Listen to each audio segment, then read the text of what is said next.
करना बंद करो।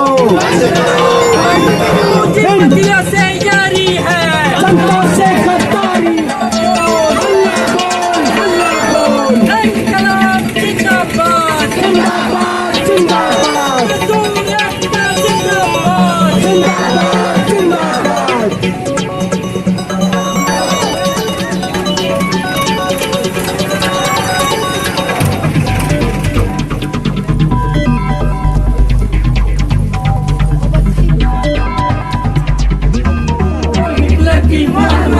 जो हिटलर की चाल चलेगा, पूंजीपतियों से यारी।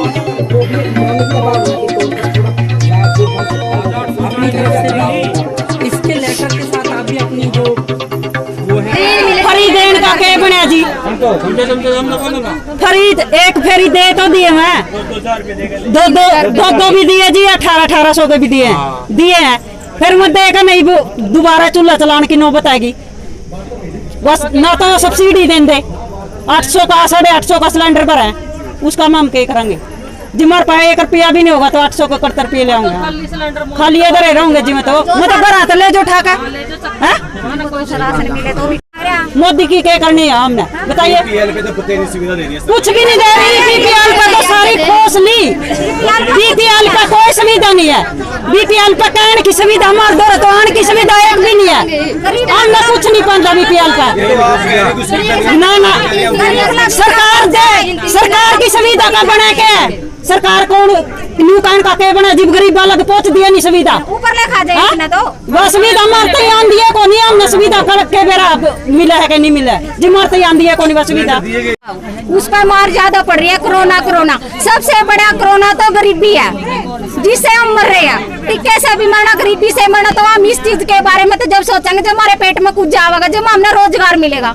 हमारे पास रोजगार ही नहीं है तो हमने कोरोना का करना क्या? वैसे भी मरना वैसे भी मरना, मर जाएंगे नहीं हुए। आपके हालात कैसे हैं? हमारे हालात बस ठीक है जी, हम तो घर बैठे हैं। जमींदार का काम कर ले कर दे, उससे भी हम घर बैठे हैं। जमींदार ने भी ऊपर था जो यहाँ भैया हमें यहाँ लगावा जीरी, इनकी बार सारे घर बैठे हैं। 1 हफ्ते का हमने नरेगा का काम मिला है तो उसमें देख लो हम 1 हफ्ते में 4-5 जी घर मोरे हैं, तो उसका काम कैसे चलेगा? 2 दिन का रोजगार बोला गया, हम घर पे बैठे हैं। 330 की दिहाड़ी है, वो भी नहीं हमें टाइम पे मिल रही है। बेरोजगारी भत्ता दिया जाए हमें। रेगुलेटिंग बॉडी है, रेगुलेटिंग बॉडी का काम क्या होता है कि वो रेगुलेट करे चीज़ों को, प्राइसेस को रेगुलेट करे। ऐसे तो फिर हम सरकार किस लिए बनाते हैं? सरकार हर चीज़ से हाथ साफ कर सकती है, पल्ला झाड़ सकती है कि फला कंपनी कर रही है, फला वो कर रही है। तो सरकार हम लोग बनाते ही इसलिए कि वो मध्यस्थ होती है, कि वो जो पूंजी है और श्रम है, यानी कि जो कंपनियां हैं और जो लोग हैं, अगर वो महंगाई बढ़ाएगी तो उस पर चेक एंड बैलेंस रखने का काम भी तो सरकार का ही होता है। ऐसे तो सारी सरकारें पल्ला झाड़ सकती है। फिर तमाम पिछली सरकारों पे भी सरकार को आरोप नहीं लगाना चाहिए था कि वो सरकारें महंगाई क्यों बढ़ा रही है। तब तो ये सिलेंडर लेके और सब कुछ ताम झाम लेके पहुंच जाते थे हर जगह पे।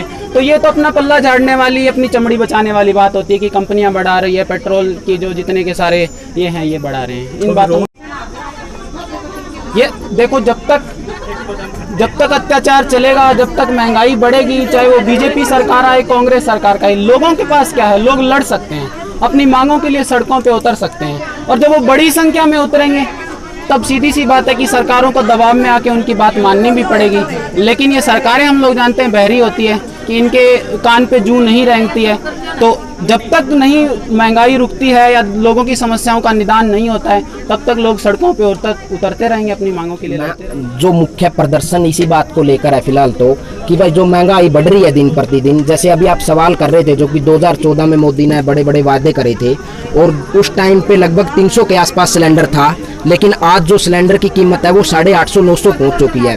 तो कहाँ गए वो वादे? सारे के सारे मतलब जुमले थे, नकली वो थे। और तो महंगाई ने लेकर मुख्य प्रदर्शन है, लेकिन ऑल ओवर चीजें, जैसे दिहाड़ी की बात है, आमदनी कम हुई है लोगों की और महंगाई बढ़ी है, तो ऐसे अपने घर का खर्चा कैसे चला पाएंगे?